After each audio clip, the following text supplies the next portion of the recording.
sometimes isolating the pelvis can be quite tricky.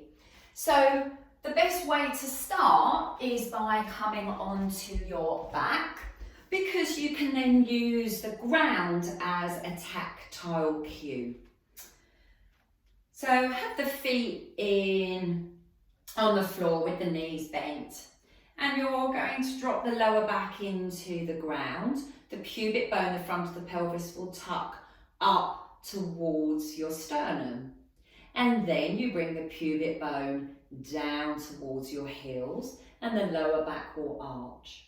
So when the lower back tucks into the earth, that's a posterior pelvic tilt. And when the pubic bone moves towards the heels, that's an anterior pelvic tilt. You can imagine that in your belly button, as long as you've got an innie, there's water in it. And when you drop the lower back to the earth, the water will trickle up towards your chin. And when you drop the pubic bone towards your heels, the water will run down towards your feet. Just doing that a few times, just getting used to that sensation, never having to move into pain. Once you've got that, we can then take ourselves a little further up from the floor, where you come to an all fours position. The knees are under the hips, the wrists are under the shoulders. Just softly ground through the hands, maybe thinking about drawing the hands just gently away from one another and subtly pressing through the tops of the feet and the shins. So we start with a centered spine, and then we tuck the pubic bone under and the back will open and round. And then you turn the pubic bone up towards the ceiling and the lower back will close. So you've got your posterior pelvic tilt and your anterior pelvic tilt. Once you've mastered that, then just allow the movement to flow all the way up to the head. So the pubic bone tucks, the back will round towards the ceiling. Do press down into the hands and the chin tucks towards the chest. Take an inhalation here.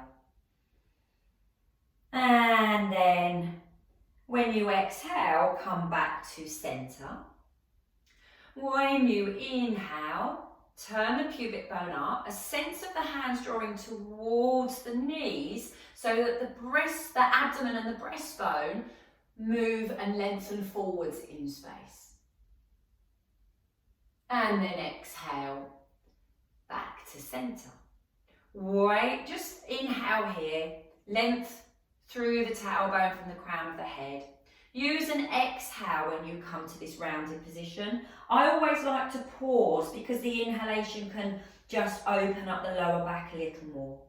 Come back through on an exhalation to your centered spine and then tuck the pubic bone up, lengthen the belly, the breastbone, the heart forwards in space. Come back to center. Just wait for your exhalation before you start that movement again. So this is known as cat-cow. Leading with the pelvis, the head is last.